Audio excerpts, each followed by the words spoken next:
this episode, we're going to talk about 35 Days with Kevin Eastman in Los Angeles. We're also going to go over the Annie Awards winners, as well as the Miyazaki Festival that's happening over at the Egyptian Theater in Hollywood.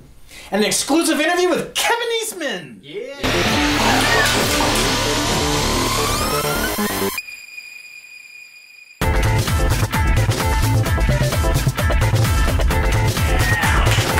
I'm D Schiavone.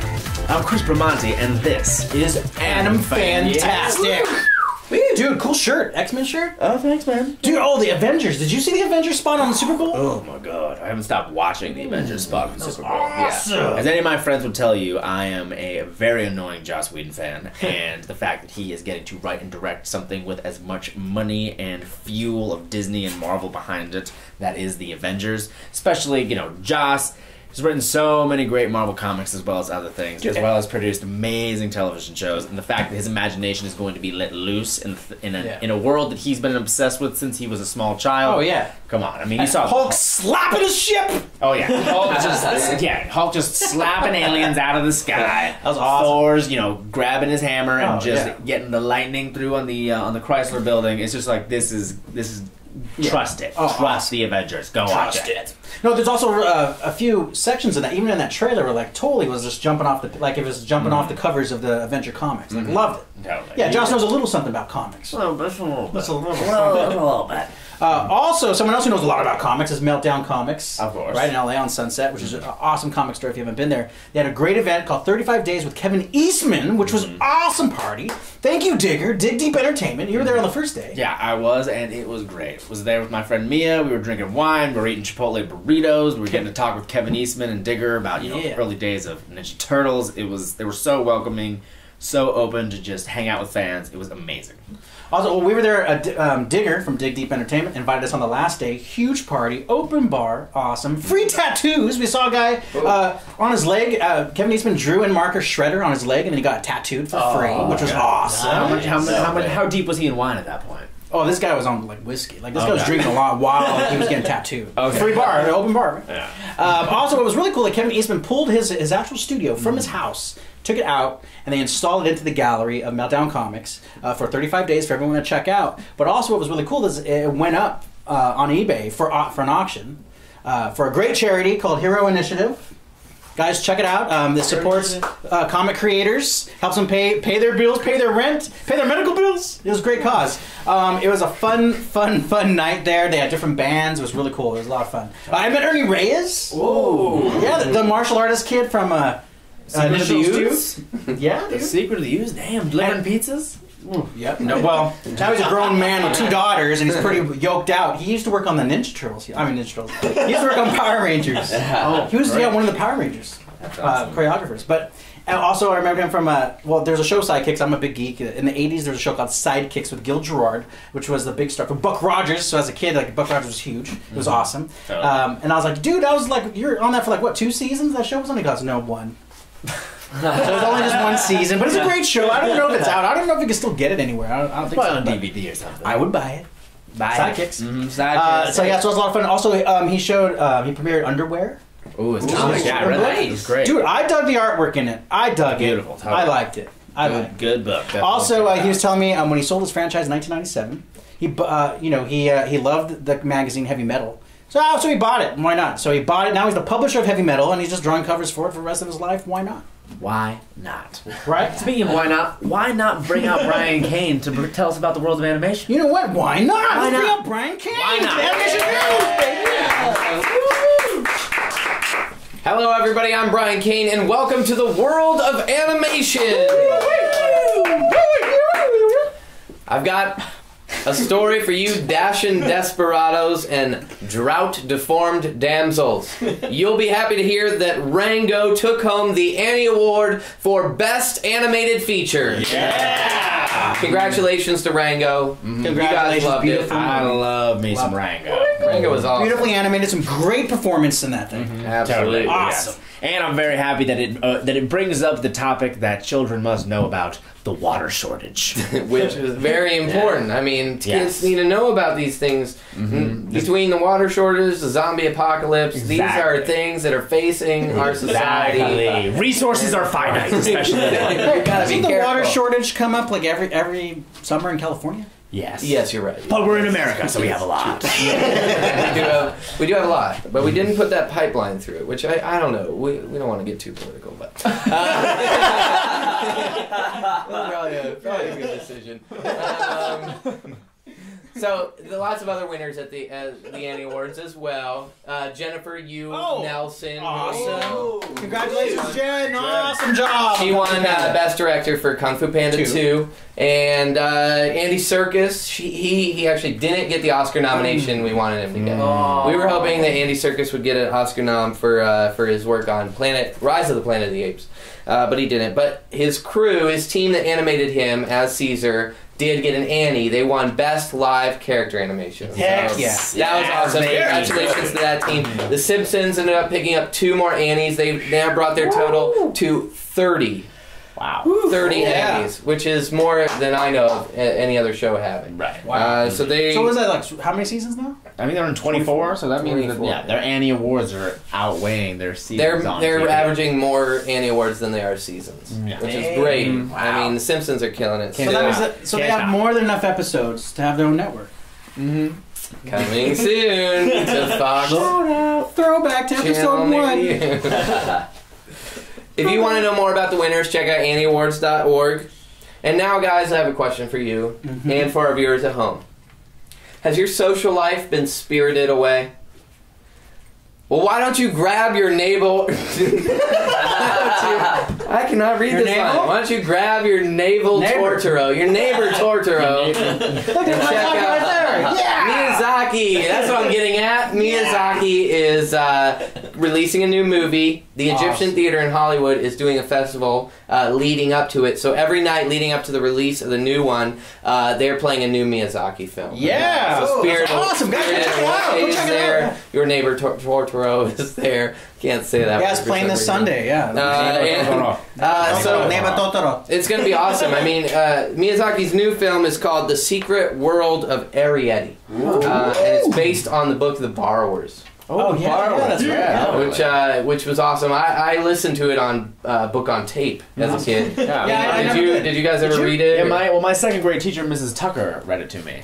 Wait, read it to you at home, like you on her lap, like at home? No, I don't know why you jumped. Crazy.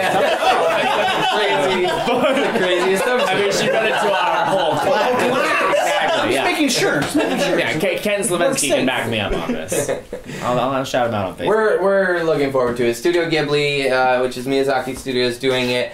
Disney is distributing it. He goes way back with Disney. Right, yeah, even in the 70s, he worked with the Old Nine Men, went through the Disney training program. Not many people know that, which is awesome, and then went back to Japan and started Studio Ghibli. So they released it, Studio Ghibli released it in Japan in 2010, and now Disney's releasing it here this year. So it got wild reviews in Japan. We're definitely looking forward to it here. Guys, that is all from me. I'm Bryan Cain. That was the world of animation. Updated. Now, we have a very special exclusive interview with Kevin Eastman. Jim? Roll it. Welcome to Animfantastic. I want to welcome Kevin Eastman on the show. Now, we're standing in his office that was just sold on eBay. Pretty killer for like over 12 grand. Went to a cause. What's the name of the charity? It's a Hero Initiative. Hero Initiative. And what exactly is Hero Initiative? Hero Initiative is an awesome charity, and it's basically designed to help aging creators. I mean, I always say, guys like me stand on the shoulders of giants. Guys like Jack Kirby and Jerry Robinson, the guys that created the Green Lantern, and so many amazing characters that we've loved and enjoyed and still love and enjoy at the movies. A lot of these guys didn't make profits from their characters like we did with the Turtles, and so the Hero Initiative helps pay medical bills or rent or things like that if they're struggling and having which is great. Time. Yeah, it's an awesome charity. There's a lot of starving artists out there. Yeah, with their bills. Yeah. So with Ninja Turtles, you sold that in what, 97? Yeah, basically, well, I worked on the last Turtle series I worked on was the Saban live-action Turtle series. We did 26 episodes, and that was 96 and 97. I think it was in 1998. I started working on the new heavy metal movie, and there really wasn't that much Turtle business going on, so Pete bought creative control, and so I still retained a small piece until, I think, early 2000s, and then Pete and I agreed, and he bought out the rest. So it's like now, anytime I work on Turtles, it's work for hire. Oh, wow. Which is... So Nickelodeon, give him a call. Michael Bay, give him a call.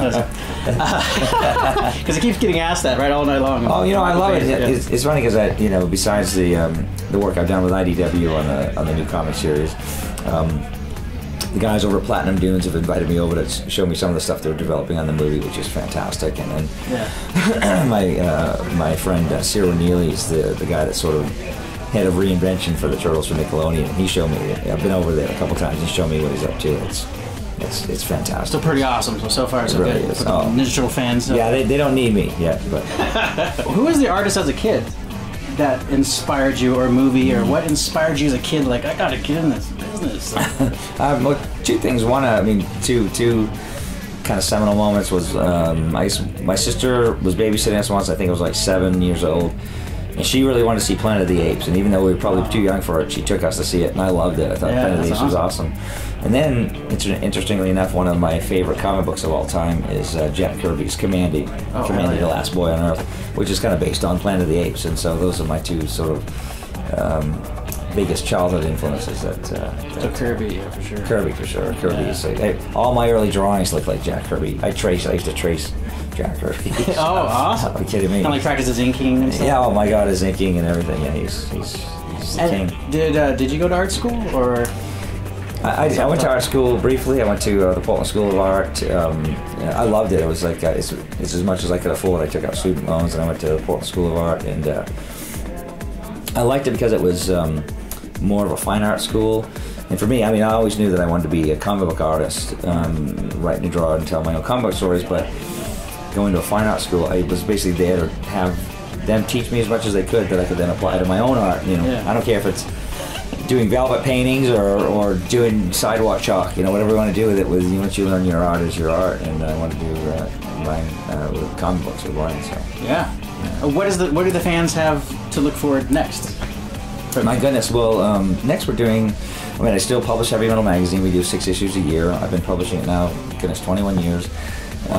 We signed a deal with Robert Rodriguez. We're working on a new heavy metal animated movie. It'd be probably maybe a blend of live action animation, depending. We're still sorting out the creative, and Robert's a wonderful and a great creative person. And I'm working on the IDW comic series, which is really exciting. I'm having a blast doing that. The coolest thing about the IDW series is, it's reminded me how much I love and how much I miss comics. So they haven't really done comics, especially comics in linear story fashion, probably since 1996. The last Turtle comic story I did was Body Count with Simon Bisley, which was awesome. That was 96 when it came out, so now I'm back doing Turtles and absolutely re-engaging in my love of comics. And that's awesome. And underwear, right? Underwear is one of my favorite kids' projects. I love that book. Yeah. Thank you. I love it. Yeah. But I did that in the first underwear drawings were done in 1989.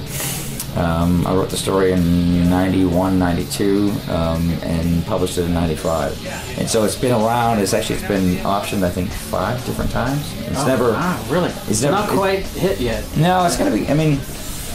Making a movie in Hollywood, I think, is similar to winning the lottery. It's a lot of specific things have to happen in order for a movie to get made or something. So we haven't found the right combination for underwear yet, but I'm still hopeful because I think it's a fantastic awesome property, so guys out there, buy underwear. Definitely check it out. Every hero needs underwear. That's right. Remember that. So Kevin Eastman, thank you so much for being on the show. Thank you so much, and please come back again. Sure. Yeah, thanks. And thank you, Meltdown Comics, for having that event. That was awesome. Please do more stuff like that. And everybody out there, go support the Meltdown. Check out the comedy in the back. Sign up for the open mic nights. Buy the comics there. Yeah. Just show it love as it deserves. Show Hero Initiative some love too as well. Yeah. We have Steven Silver on the next show. One of my favorite character designers. So come back and join us again. Yeah. Thank you so much. Awesome. Subscribe to us. Check out our newsletter down below. And check us out on Facebook, Twitter, Google+. Yo, you know what? We're out. We're out.